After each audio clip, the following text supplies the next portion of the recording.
যেদিন নগদ ৫০,০০০ টাকা নিয়ে বাসা থেকে বের হয়ে গিয়েছিলাম বয়ফ্রেন্ডের সাথে পালিয়ে যাব বলে, সেদিন আমার বয়ফ্রেন্ড শূন্য হাতে বাসা থেকে বের হয়েছিল। সেদিন আমি কিছু বলতে পারিনি, শুধু নীরবে কিছুক্ষণ তার দিকে এক বুক মায়া ভরা মমতা নিয়ে তাকিয়েছিলাম। তারপর বলেছিলাম, চিন্তা করো না, কিছু না কিছু হয়ে যাবে। আমি যা পেরেছি এনেছি, কয়েক মাস চলতে পারবো। কারণ আমি জানতাম ওর পরিবার সম্পর্কে, ওর আর্থিক অবস্থা খুব একটা ভালো ছিল না, তাই হয়তো বাসা থেকে খালি হাতে বের হয়েছে। আমি যখন বাবার বালিশের নিচ থেকে আলমারির চাবিটা নিলাম, তখন বাবা আর মা ঘুমিয়েছিলেন। ঘুমন্ত অবস্থায় তাদেরকে অনেক নিষ্পাপ দেখাচ্ছিল, এমনিতে তারা আমার কাছে নিষ্পাপ। আমি জানতাম আলমারিতে টাকা আছে, কালকে বাবা বেতন পেয়েছেন। বাবা সাধারণত ২-৩ মাস পর পর বেতন ওঠান। আলমারি খুলে যখন টাকাগুলো হাত নিলাম, তখন খুব খারাপ লাগছিল আমার। যে বাবা মা আমাকে জন্ম দিয়েছে, ২০টা বছর ধরে ভালোবাসা আগলে রেখেছে, কখনো কষ্ট পেতে দেয়নি, সেই বাবা নামক বটগাছগুলো ছেড়ে যাচ্ছি। কিন্তু যাকে ভালোবাসি তাকে ছাড়া থাকতে পারবো না। বাবা কখনো আমাদের সম্পর্কটা মেনে নিবেন না, সেটা আমি জানি। প্রতিটা বাবাই চায় মেয়েকে ভালো ঘরে বিয়ে দিতে।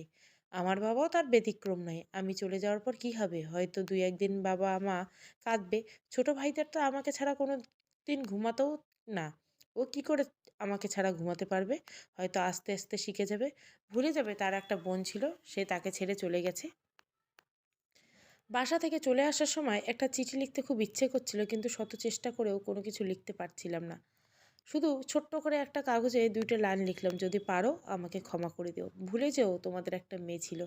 খুব বাজে একটা মেয়ে, শুধু নিজের কথাই ভেবেছে সবসময়, নিজের সুখটাকেই বড় করে দেখেছে। যে নিজের ভালোবাসার জন্য নিজের আপনজনকে ছেড়ে গিয়েছে। খারাপ মেয়ে মনে করে আমার জন্য তোমাদের চোখের পবিত্র জল মাটিতে ফেলো না। আজ থেকে ভেবে নিও সাদিয়া নামে মেয়েটি মারা গেছে। আমাকে খোঁজার চেষ্টা করো না, ভালো থেকো তোমরা। ভোর ৫টার সময় সাফাতকে দেখলাম একটা গাছের নিচে আনমনে দাঁড়িয়ে আছে। আমি জানতাম ও আমার আগে এসে অপেক্ষা করবে। রিলেশনে থাকা অবস্থায় যতবার আমি ওর সাথে দেখা করেছি, ততবার সে আমার জন্য অপেক্ষা করছে। কোনো ১-২ ঘন্টা আমার দেরি হয়েছে, কিন্তু কোনোদিন সে আমার উপর একটু রাগ বা অভিমান করেনি। মুখ ফুটে কখনো বলেনি, আজ এত দেরি হলো কেন? যদি আমি বলতাম, আমি তোমাকে অনেক অপেক্ষা করাই, আমার জন্য তোমাকে এই ডিম সিদ্ধ হওয়ার মতো গরমের মধ্যেও মিনিটের পর মিনিট, ঘন্টার পর ঘন্টা দাঁড়িয়ে থাকতে হয়, তোমার খারাপ লাগে না? আমার উপর রাগ হয় না? প্রতিদিন আমি দেরিতে আসি, তুমি কখনো দেরি করো না। এটা নিয়ে তোমার কোনো অভিযোগ নেই কেন? তখন সে আমার হাতে হাত রেখে পৃথিবীর বিশুদ্ধতম ভালোবাসা নিয়ে বলতো, জানো, আমার কাছে আমার জীবনের সবচেয়ে সুখময় মুহূর্ত কোনটা? আনন্দময় সময় কোনটা?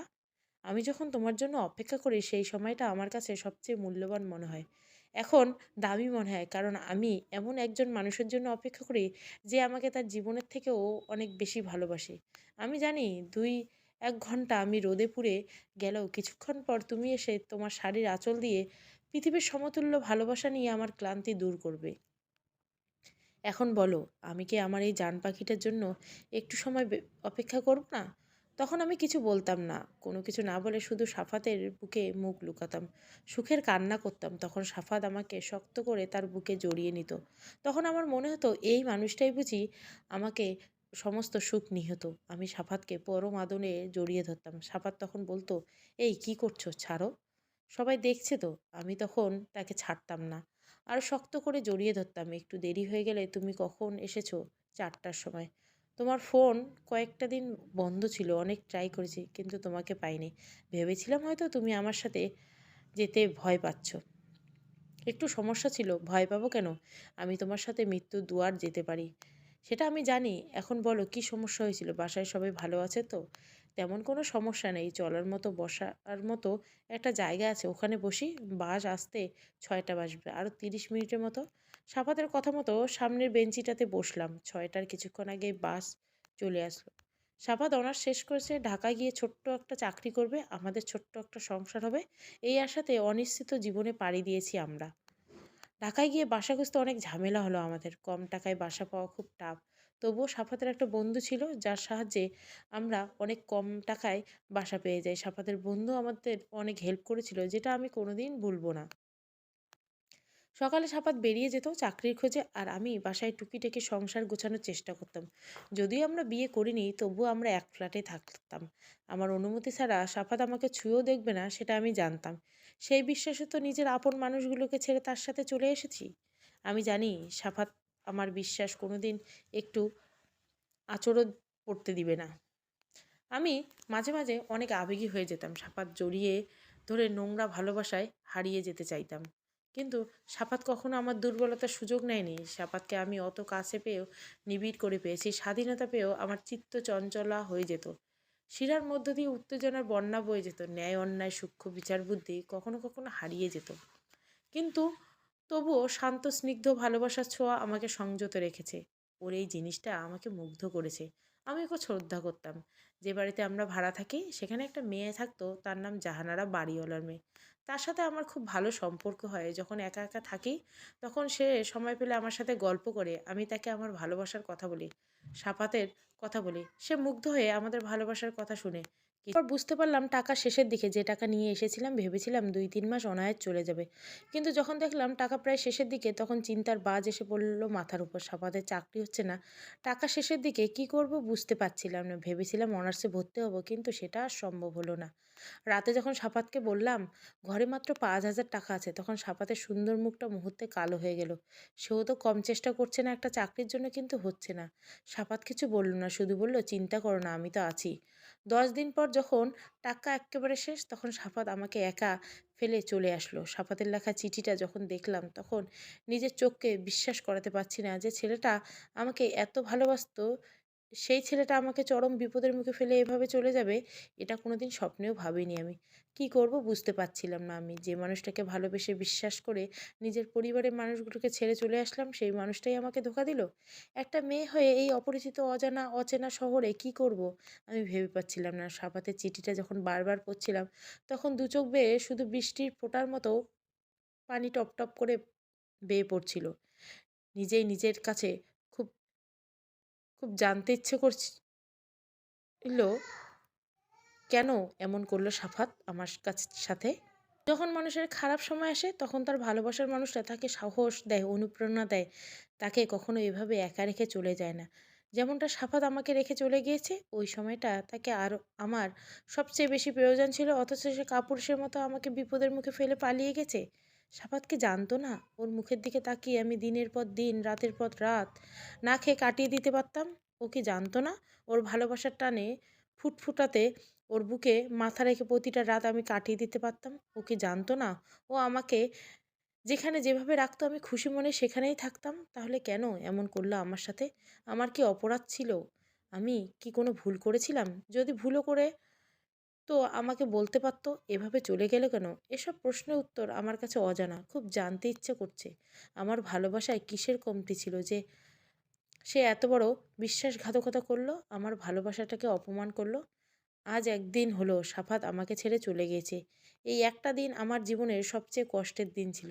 এই একটা দিন আমার কাছে একটা বছর মনে হয়েছে। আমি কোনো কিছু মুখে দিইনি, এক ফোঁটা পানিও না। সাফাতের চিঠিটা দিকে তাকিয়ে অদ্ভুত সব চিন্তা করছি। জাহানারা এসে যখন আমাকে এই অবস্থায় দেখলো তখন সে তার চোখের পানি ধরে রাখতে পারলো না। সে আমাদের ভালোবাসার কথা জানে, আমি তাকে সব বলেছি। বলেছি সাফাত আমাকে কতটা ভালোবাসে। হয়তো পৃথিবীর এত ভালোবাসা কেউ কাউকে বাঁচতে পারবে না। সাফাত আমাকে ততটাই ভালোবাসে যার বেশি আর ভালোবাসা যায় না। আর জাহানার কাছে আমার ভালোবাসা মিথ্যে হয়ে গেল। জাহানারা সেদিন আমার অনেক যত্ন করেছিল। হয়তো ও না থাকলে আমি মেঝেতে মরার মতো পড়ে থাকতাম। আমার যখন দু চোখ বেয়ে অঝরে জল পড়তো, কাঁদতে না চাইলেও চোখ দিয়ে বৃষ্টি ঝরতো, তখন জাহানারা আমার চোখের পানি মুছে দিত, আমাকে সাহস দিত, বেঁচে থাকার হাজারটা কারণ দেখাতো। ওর কথা শুনে আমার বাঁচতে ইচ্ছে হতো। আবার যখন সাপাতের কথা মনে হতো তখন মরে যেতে ইচ্ছে হতো। আমি যখন জাহানারাকে সব খুলে বললাম আমার কাছে কোনো টাকা পয়সা নেই, এই শহরে একজন মানুষও ছিল আমার, যাকে ভালোবেসে নিজের সব কিছু বিসর্জন দিয়ে চলে আসলাম, কিন্তু সে আমাকে ধোঁকা দিয়ে চলে গেছে। তুমি ছাড়া পরিচিত বলতে আর কেউ নেই। তুমি বলো আমি কি করব? তখন জাহানারা আমার হাতে হাত রেখে বলেছিল যার কেউ নেই তার আল্লাহ আছে। মানুষ তো মানুষের জন্য এত বড় বাড়ি থাকতে তোমাকে থাকার জায়গার মতো জায়গা দিতে পারবো না? এতটা খারাপ মানুষ নই আমরা। আজ থেকে তুমি আমার সাথে আমার রুমে থাকবে, যতদিন ইচ্ছে থাকবে। কেউ কিছু বলবে না তোমাকে। আর আমার থাকা রুমটা আমার পরিবার থেকে একটু দূরে, সো তোমার অস্বস্তি হবে না। সাফাত আর আমি যে ফ্ল্যাটে থাকতাম সেটা ছেড়ে জাহানারার সাথে থাকা শুরু করলাম। জাহানারার ভয় ছিল আমি একা থাকলে হয়তো কোনো কিছু করে ফেলতে পারি, তাই আমাকে তার ঘরে নিয়ে গেছিল। আর তাছাড়া আমার একার জন্য ফ্ল্যাট ছেড়ে দিবে না কেউ। আমি চলে আসার 2 দিন পরে নতুন ভাড়াটিয়া শিফট হয় সেখানে। আমি অনার্স থার্ড ইয়ারে পড়তাম। ভেবেছিলাম সাপাত কিছু করলে আবার নতুন করে অনার্সে ভর্তি হব, কিন্তু সেটা হয়নি। তবে জাহানারা আমার অনার্সে ভর্তি হওয়ার ব্যবস্থা করে দিয়েছিল। আমার জন্য কয়েকটা টিউশনি জোগাড় করে দিয়েছিল আর কিছু টাকাও দিয়েছিল, যেটা দিয়ে আমি অনার্সে ভর্তি হই। একসময় খুব ব্যস্ত হয়ে পড়লাম, আমার জীবনের সংগ্রাম শুরু হলো। একটা মেয়ে হয়ে দিনে 3টা টিউশনি করাতাম, ভার্সিটিতে নিয়মিত ক্লাস করতাম। তবে এত কিছুর মাঝেও আমি সাফাতকে ভুলতে পারছিলাম না। সাফাত চলে যাওয়ার প্রায় 1 মাস হয়ে গেছে। এই 1 মাসেও অনেক কিছুই হয়েছে। আমি নিজেকে গুছিয়ে নেওয়ার চেষ্টা করেছি। জানি না কতটুকু পেরেছি। অতীত ভুলে বর্তমান নিয়ে থাকার বৃথা চেষ্টা করেছি। বাসায় অনেকবার ফোন দেওয়ার চেষ্টা করেছি, কিন্তু সাহস হয়নি। কোন মুখ নিয়ে ফোন দেব বাসায়? কি বলবো আমি? একটা ছেলের সাথে পালিয়ে এসেছিলাম। তার সাথে এক ফ্ল্যাটে প্রায় 2 মাস থেকেছি। এসব শুনলে হয়তো বাবা সহ্য করতে পারবে না। মা হয়তো বাজে মেয়ে বলে ভেবে ভুলে যাবে। তাই অনেকবার নাম্বার বের করে স্ক্রিনের দিকে তাকিয়ে থেকেছি, ডায়াল করতে গিয়েও করিনি। আজ আকাশে মেঘ জমেছে, মনে হচ্ছে বৃষ্টি হবে, ঝুম বৃষ্টি। এই বৃষ্টির কথা মনে হলো সাপাতের কথা খুব মনে পড়ে। কত শতবার আমি আর সাপাত বৃষ্টিতে ভিজেছি, গ্রামের সবুজ ঘাসের উপর দিয়ে সাপাতের হাত ধরে বৃষ্টির মধ্যে হেঁটেছি। সাপাত জানতো বৃষ্টিতে ভিজলে তার জ্বর আসবে, সর্দি লাগবে, তবুও সে আমার খুশির জন্য আমার সাথে ভিজতো। কখনো না করতো না, কারণ ও জানতো বৃষ্টি আমার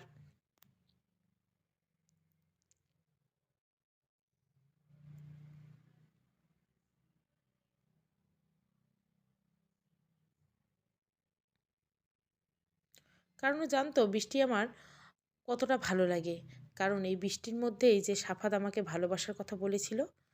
প্রায় বিকেলে আমি আপন মনে এক আকাশে মুগ্ধতা নিয়ে বৃষ্টিতে ভিজেছিলাম আর ছুঁয়ে দিয়েছিলাম। ঠিক সেই সময় একটা ছেলে একগুচ্ছ কদম হাতে আমাকে বলেছিল সে নাকি আমাকে ভালোবাসে। সেদিন আমার লজ্জায় রাগে সেখান থেকে দৌড়ে বাড়ি চলে গেছিলাম। ভাগ্যের কি নির্মম পরিদাস!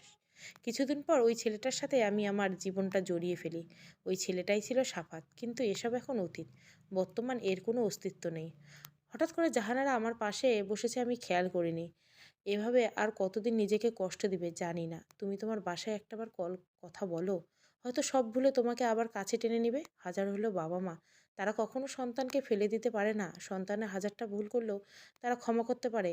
সেই সাহসটা তো নেই। কথা বলে দেখো তো। হয়তো তোমার অপেক্ষাতে এখনো দিন গুনছে তারা।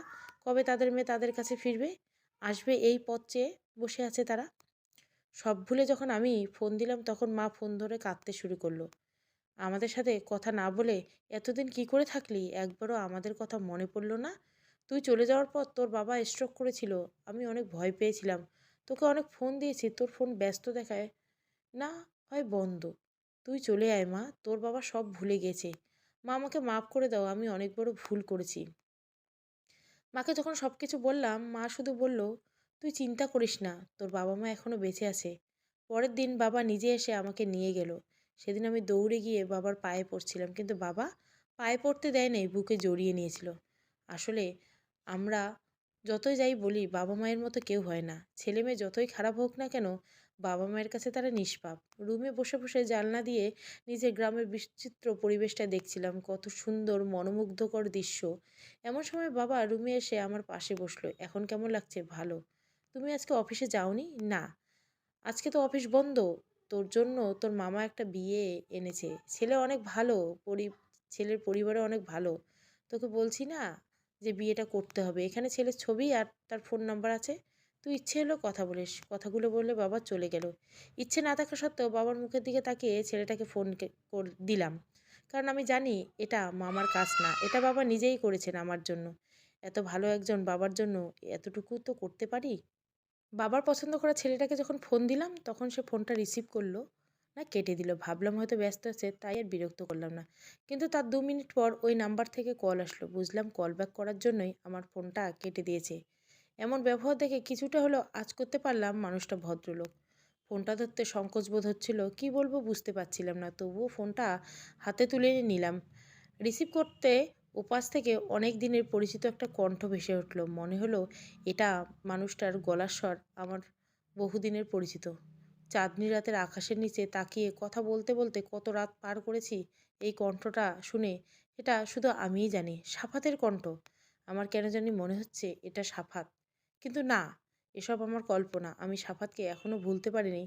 তাই আমার মনে এমন মনে হচ্ছে। যখন ওপাশ থেকে কেউ একজন মায়াভরা কণ্ঠে বলে উঠল, আমি অয়ন, আপনি নিশ্চয় সাদিয়া, তখন আমার আর কোনো দ্বিধা থাকলো না যে এটা সাফাত না। আমার সাফাতকে ভুলে যেতে হবে। আমি কোনো বিশ্বাসঘাতক কাপুরুষকে মনে রাখতে চাই না।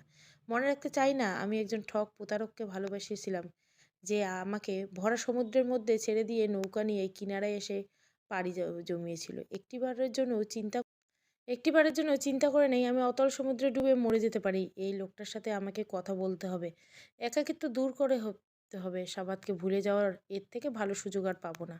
আমি তার কথার প্রতি উত্তরে শুধু বললাম, হ্যাঁ আমি সাদিয়া, কেমন আছেন আপনি? ভালো, আপনি কেমন আছেন? ভালো আছি। আমি আসলে কখনো মেয়ের সাথে কথা বলিনি। উল্টোপাল্টা কিছু বললে ক্ষমা সুন্দর দৃষ্টিতে দেখবেন। 2 দিন আগে আমি আপনাকে দেখেছি। মা আপনাকে অনেক দেখেই পছন্দ করে ফেলেছে। আমিও চোখ সরাতে পারিনি। আপনার বাসায় গিয়েছিলাম, হয়তো আপনি খেয়াল করেননি। আমার অতীত সম্পর্কে হয়তো বাবা আপনাদের কিছু বলেনি। না, আপনার বাবা অনেক ভালো মানুষ। তিনি চাইলে আমাদের কাছে সবকিছু লুকাতে পারতেন।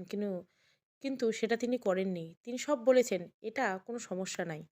মানুষের জীবনে ভুল হতেই পারে। এখানে আমি আপনার কোনো দোষ দেখছি না। আপনি একজন মানুষকে বিশ্বাস করেছিলেন, সে আপনার সাথে প্রতারণা করেছিল। দোষটা তো ওই লোকটার, যে আপনার বিশ্বাসকে মর্যাদা দিতে পারেনি। আপনি চাইলে দেখা করতে পারেন আমার সাথে। মাও চাচ্ছে আপনার সাথে একদিন দেখা করি আমি। কবে দেখা করতে চাইছেন? যেদিন আপনি চাইবেন। আমি চাইলে হবে? আপনার অফিস আছে তো, অফিস থেকে ছুটি নিতে পারবো, সমস্যা নেই। আচ্ছা, আমি আপনাকে জানাবো। ধন্যবাদ। কেন? ওই যে দেখা করছেন আমার সাথে? ঠিক আছে, ভালো থাকবেন। আপনিও ভালো থাকবেন। কে আমি 2 মিনিট আগেও চিনতাম না, অথচ তার সাথে যখন কথা বললাম তখন আমার মনে হলো আমি আমার অতীতটা কিছু সময়ের জন্য হলেও ভুলে গেছিলাম। কি বোকাশোকা মানুষ, কত সুন্দরভাবে কথা বলে। সাফাতকে তো অনেক সুন্দরভাবে করে কথা বলতো, কিন্তু কি হলো? প্রথম সবাই সুন্দর করে নিজেকে সবার সামনে উপস্থাপন করতে চায়, কিন্তু পরে ঠিক তার খারাপ রূপটা সবাইকে দেখিয়ে দিয়ে দেয়। হয়তো এখন হয়তো খুব সহজ সরলভাবে কথা বলছে, পরে হয়তো নিজের হিংস্রতার চেহারাটা প্রকাশ করে পেয়ে যাবে। বাবাকে যখন বললাম তোমার পছন্দ করা ছেলেটাকে আমার সাথে দেখা করতে চাই, আমি তাকে হ্যাঁ বলেছি, সময়ও জানিয়ে দিচ্ছি তোমাকে না বলে, তখন বাবার চোখে মুখে অনেক হাসি দেখতে পেয়েছিলাম আমি। মাও অনেক খুশি হয়েছিল। বিকেল 3টের সময় দেখা করার কথা। আমি 10 মিনিট আগে গেলেও অয়ন 10 মিনিট পরে আসলো। সরি, একটু দেরি হয়ে গেল। It's okay. মানুষটা আসলেই বোকা। সে সবার মতো গোপালের গোলাপের তোড়া বা রজনীগন্ধা কিংবা একগুচ্ছ কদম হাতে আসেনি। সাথে দেখা করতে আসেনি, খালি হাতে এসেছে। আমি ভেবেছিলাম এসব নিয়ে আসবে, কিন্তু না, সে শুধু একটা চকলেট নিয়ে এসেছে আমার জন্য। আমি যখন তাকে বললাম, আমি কি এখনো ছোট, আমাকে কি আপনার বাচ্চা মনে হয়? সে চকলেট নিয়ে এসেছে আমার জন্য। তখন লোকটা মাথা নাড়িয়ে নিচে নামিয়ে ফেললো। হয়তো অনেক লজ্জা পেয়েছে। সেদিন আমার খুব বেশি কথা হয়নি, তবে অনেক দূর পর্যন্ত হেঁটেছিলাম আমরা। লোকটার মধ্যে বিশেষ কিছু আছে। আমি যখন তার সাথে থাকি তখন আমার কেন যেন অনেক ভালো লাগা কাজ করে। আমি আমার অতীতটা ভুলে যাই। বাসায় এসে যখন বললাম, বাবা আমি বিয়ে করব, তবে খুব তাড়াতাড়ি, তখন বাবা খুশিতে মরে যাওয়ার অবস্থা। এত খুশি আমি বাবাকে কোনোদিন দেখিনি। বাবার সুখের জন্য হলো বিয়েটা আমাকে করতে হবে। আমি নিজে কখনো কারো জন্য কোনো কিছু কিনিনি, কিন্তু যখন শুনলাম বিয়েতে আপনি রাজি হয়েছেন, তখন এত খুশি হয়েছিলাম যে বলে বোঝাতে পারবো না। আমার 25 বছর জীবনে এই প্রথম কারো জন্য কিছু নিজে পছন্দ করে কিনেছি। আপনার জন্য একটা শাড়ি কিনেছি। শাড়িটা আমার পছন্দের রং। আজ পর্যন্ত কেউ জানে না আমার পছন্দের রং কী। কখনো কাউকে বলা হয়নি, আপনি যদি শাড়িটা নেন তাহলে আমার ভালো লাগবে। শাড়ি হাতে দাঁড়িয়ে যখন লোকটা কথাগুলো বলল, তখন আমি তার চোখে অনেক মায়া, মমতা, ভালোবাসা দেখেছিলাম আমার জন্য। যে ভালোবাসাটা সে সারা জীবন নিজের মধ্যে লুকিয়ে রাখতে চায়। আমাকে কখনো জানতে দিবে না। আমার জন্য তার বুকের ভেতর এক অসহ্য ব্যথা অনুভূত হয়। আমি বুঝতে পেরেছিলাম তার ভালোবাসায় কোনো ফাঁকি ছিল না। আমি তার হাত থেকে শাড়িটা নিয়ে শুধু বললাম, আপনার পছন্দ অনেক সুন্দর। ওই দিন আমাদের আর কথা হলো না। এর কিছুদিন পরে আমার বিয়ে হয়ে যায় বাবার পছন্দ করা সেই বোকা ছেলেটার সাথে। বিয়ের দিন বাড়ির সবাই অনেক বেশি খুশি, কারণ সবাই হয়তো ভেবেছিল আমি আমার অতীতকে হয়তো কখনো ভুলতে পারবো না, কিন্তু আমি সব ভুলে আজ খুশি মনে বিয়ের পিঁড়িতে বসেছি। এর পিছনে আমার স্বামীর অনেক অবদান আছে। বিয়ের আগে সে আমাকে অনেক মূল্যবান সময় উপহার দিয়েছে। আমার খারাপ সময়ে আমার পাশে ছিল। আমার যখন ভালো লাগতো না তখন আমি তাকে ফোন দিতাম, দেখা করতে চাইতাম। সে তখন অফিস বাদ দিয়ে ছুটে আসতো আমার সাথে দেখা করার জন্য। আমি তার সাথে অনেক সুন্দর সুন্দর সময় কাটিয়েছি, যার কারণে আমি আমার বিশ্রী অতীতটাকে ভুলতে পেরেছি। যাকে ভালোবেসেছিলাম, যাকে নিয়ে ঘর বাঁধার স্বপ্ন বুনেছিলাম, তার সাথে কিছু হলো না, ঘর বাঁধলাম না অন্য কারোর সাথে। তবু আমি অনেক সুখী, সত্যি।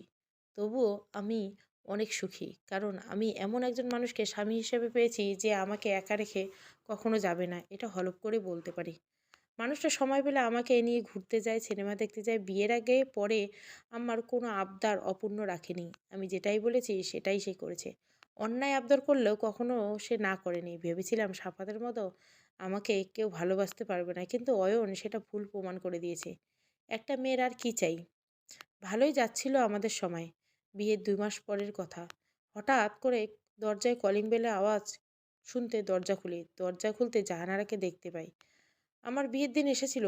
তারপর আজ দেখা হলো তার সাথে। তবে বুঝলাম সে আমার বাড়ির ঠিকানা কিভাবে পেল।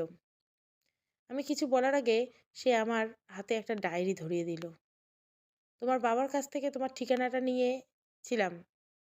সাফাত মারা গেছে। মারা যাওয়ার আগে এই ডায়েরিটা আমাকে দিয়ে গেছে। আমি যেন তোমার কাছে পৌঁছে দেই। এই ডায়েরিটা পড়লে তুমি অনেক কিছু জানতে পারবে। আমি তোমাকে কেন সাহায্য করিনি এটাও জানতে পারবে ডায়েরিটা পড়লে। তুমি সেদিন বলেছিলে তোমার ভালোবাসা মিথ্যে, সাফাত তোমাকে ভালোবাসে না। তোমার ভালোবাসা মিথ্যে ছিল না, সাফাতের মতো তোমাকে আর কেউ ভালোবাসতে পারবে না। কথাগুলো বলে জাহানারা চলে গেল। আমি স্তব্ধ হয়ে দাঁড়িয়ে রইলাম। জাহানারা অনেক আগেই চলে গিয়েছে, তবে আমি এখনো আগের মতো স্তব্ধ হয়ে দাঁড়িয়ে আছি। ডায়েরিটা খোলার সাহস হচ্ছে না, ভয় হচ্ছে। অনেক বেশি ভয় হচ্ছে। তবুও তখন ডায়েরিটা ওপেন করলাম।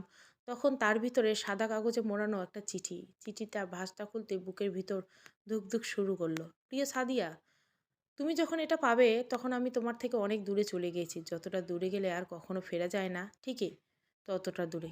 জীবনে সব কিছু আমাদের নিজে হাতে থাকে না, বিধাতার হাতে অনেক কিছু থাকে। তোমার সাথে পালিয়ে যাওয়ার 7 দিন আগে আমার বাবা মারা যান। তাদের কোনো অসুখ ছিল না, তবুও হঠাৎ করে তারা আমাকে ছেড়ে চলে যান। আমি অনেক ভেঙে পড়েছিলাম। আমি কোনো তো বেশি কিছু চাইনি, বিলাসিতা চাইনি, স্বাচ্ছন্দ্য চাইনি। শুধু আপনজনকে নিয়ে একটু শান্তিতে বেঁচে থাকতে চেয়েছিলাম। দুবেলা দুমুঠো খাবার খেলে চলে যেত। তবু বিধাতা আমাকে একা রেখে তাদের নিয়ে চলে গেল। তবুও আমি বেঁচে থাকতে চেয়েছিলাম তোমার জন্য, শুধু তোমার জন্য। আমি বেঁচে থাকতে চেয়েছিলাম। আমি খুব করে বিশ্বাস করতাম তুমি আমাকে এতটা ভালোবাসা দিবে যেটা আমার বাবা মাকে ভুলতে যথেষ্ট হবে। তাই তো তোমার সাথে পাড়ি জমিয়েছিলাম এক অনিশ্চিত জীবনে, জানো। যেদিন আমার চাকরি হলো সেদিন আমি খুব খুশি হয়েছিলাম। আমাদের একটা ছোট্ট সংসার হবে, তোমার কোল জুড়ে ফুটফুটে একটা বাচ্চা আসবে। কিন্তু যখন হঠাৎ করে অসুস্থ হয়ে পড়লাম, মাথা ঘুরিয়ে পড়ে গেলাম রাস্তায়, তখন একজন ভালো মানুষ আমাকে হাসপাতালে পৌঁছে দেয়। সেদিন আমি জানতে পারলাম এই মায়াময় পৃথিবী থেকে আমাকে বিদায় নিতে হবে। এই পৃথিবী আর বেশি দিন থাকতে পারবো না আমি। আমার বেঁচে থাকার মেয়াদ ক্রমে ক্রমে ফুরিয়ে এসেছে, যেটা আমি বুঝতে পারিনি। আমার ব্রেন টিউমার। মাঝে মাঝে মাথায় প্রচণ্ড ব্যথা হতো। তখন আমি ভাবতাম চিন্তা করি তাই এমন হয়। কিন্তু এখন সব স্পষ্ট আমার কাছে। আমাদের বাড়িওয়ালা মেয়েটা বড় ভালো। প্রথমে না করলেও পরে আমার মুখের দিকে তাকিয়ে সে তোমাকে অনেক সাহায্য করছে। আমি চাইছি তুমি আমাকে ঘৃণা করো, তোমাকে ভুলে অন্য কাউকে নিয়ে ভালো থাকো, যেটা এখন আছো। একসময় বুঝতে পারলাম এখান থেকে তুমি আমাকে ভুলতে পারবে না। তাই জাহানারাকে বলে তোমার বাবার সাথে কথা বলতে বলেছিলাম। তোমাকে রেখে স্বার্থপরের মতো যেদিন পালিয়ে গিয়েছিলাম সেদিন থেকে আমি তোমাকে কখনো একা ছাড়িনি। সবসময় তোমার সাথে ছায়ার মতো থেকেছি। তুমি যখন টিউশন করাতে যেতে আমি তোমার আশেপাশেই থাকতাম। যে আমার হৃদয়ের রানী, যে মেয়েটাকে আমি ভালোবাসি, তার কোনো বিপদ আসতে পারে না, অন্তত আমি বেঁচে থাকতে। লুকিয়ে লুকিয়ে তোমাকে যখন দেখতাম তখন আমার অনেক বাঁচতে ইচ্ছা করতো। সৃষ্টিকর্তার কাছে আমার প্রাণটা ভিক্ষা চাইতাম, কিন্তু আমার আর বেঁচে থাকা হয়নি। যেদিন তুমি তোমার হবু স্বামীর সাথে দেখা করতে গিয়েছিলে সেদিনও তোমাদেরকে কি সুন্দর না লাগছিল। আমার খুব হিংসে লাগছিল লোকটাকে, যে আমার ভালোবাসার মানুষটাকে আমার কাছ থেকে কেড়ে নিয়েছে। কিন্তু পরক্ষণে মনে হলো এই পৃথিবীতে আমার পরে যদি কেউ তোমাকে ভালোবাসতে পারে, সুখে রাখতে পারে, এই বোকাশোকা মানুষটাই পারবে। তাই সেদিন খুশি মনে মেনে নিয়েছিলাম। তারপরে যেদিন তুমি লোকটার কাছ থেকে শাড়ি উপহার নিলে সেদিন আমার অনেক খারাপ লাগছিল। এসব তো আমার করার কথা ছিল। বিয়ের আগে আমি তোমাকে আমার পছন্দের শাড়ি দিতাম, যেটা তুমি পরে আমার বউ হয়ে আমার জন্য বাসর ঘরে বসে থাকবে। কিন্তু হলো বিপরীত। তুমি অন্য কাউকে বিয়ে করে তার পছন্দ করা শাড়ি পরে বউ সেজে তার জন্য বসে থাকবে। সেদিন আমি আকাশের দিকে তাকিয়ে আকাশের মালিককে একটা প্রশ্ন করেছিলাম, আমার কি অপরাধ ছিল? এত ভালোবাসার পরেও তাকে পেলাম না। যদি আমার মনে কারো জন্য এত ভালোবাসা দিয়েছো, তবে কেন আমার জীবনে মেয়াদ এত কম করলে? আমি উত্তর পাইনি। যেদিন বিয়ে হয়ে গেল সেদিন আমি অনেক কেঁদেছি। খুব ইচ্ছে ছিল তোমাকে বিয়ের সাজে দেখব, কিন্তু পারিনি। তুমি অন্য কারো বউ হবে এটা আমি সহ্য করতে পারিনি। বুকের ভিতরে এক প্রকার জলস্যার সৃষ্টি হয়েছিল, যেটা প্রতিনিয়ত বের হতে চাইতো। আমি চলে গিয়েছিলাম বধূ সাজে, অনুভব করেছিলাম তোমাকে। আমি সেদিন অনেক কেঁদেছিলাম। বিয়ের পর যখন তুমি তোমার স্বামীর সাথে রিক্সা চড়ে ঘুরে বেড়াতে, তখন আমার মনে হতো তুমি এভাবে আমার সাথেও ঘুরতে পারতে। যখন তুমি তোমার স্বামীর হাতে হাত রেখে হাঁটতে, তখন মনে হতো ওই হাতটা তো আমারও হতে পারতো, কিন্তু হয়নি। আমার ভাগ্য এত ভালো না, তাই হয়তো তোমাকে পাইনি। তবে পরের জন্মে যদি কখনো পৃথিবীতে আসি, তবে তোমাকে পাওয়ার প্রতিশ্রুতি নিয়েই আসবো। মাথার মধ্যে যখন খুব ব্যথা হতো, তখন মনে হতো কেউ একজন যদি পরম মমতায় আমার মাথায় হাত বুলিয়ে দেয়, তাহলে আমার এই অসহ্যনীয় ব্যথাটা সেরে যাবে। কিন্তু এমনটা কেউ করেনি। যখন মাথায় পেইন হতো, তখন তোমাকে নিয়ে কল্পনা করতাম, তোমার আমার সোনালি দিনগুলোর কথা ভাবতাম। তখন কিছুটা হলেও ব্যথা ভুলে থাকতাম। আজ আমার শেষ দিন। শেষ দিনে এজন্য বলছি যে আজ আমার অপারেশন। ডাক্তার ধরেই নিয়েছে আমাকে বাঁচাতে পারবে না। আমার বাঁচার সম্ভাবনা মাত্র 5%। আমি জানি আমি বাঁচব না। তবুও আমার বন্ধুটা বৃথা চেষ্টা করছে। ও তোমাকে সব বলতে চেয়েছিল, কিন্তু বলতে দেয়নি। বাবা মা মারা যাওয়ার পর বাড়িটা বিক্রি করে দিয়েছিলাম। টাকাটা হাতে পেয়েছিলাম না, তাই সেদিন আমি খালি হাতে বের হয়েছিলাম। তবে ভেবেছিলাম বাড়িটা বিক্রি করে যে টাকাটা পাবো, সেটা দিয়ে তোমাকে নিয়ে অনেক সুখে থাকতে পারবো। কিন্তু বিধাতা হয়তো এমনটা চায়নি। যে টাকাগুলো পেয়েছিলাম সেটা দিয়ে চিকিৎসা করছি, আর বাকি টাকাগুলো আমার বন্ধুর কাছে রয়েছে। যদি পারো টাকাগুলো অনাথালয়ে দিয়ে দিও। ওর ঠিকানাটা ডায়েরিতে লেখা আছে।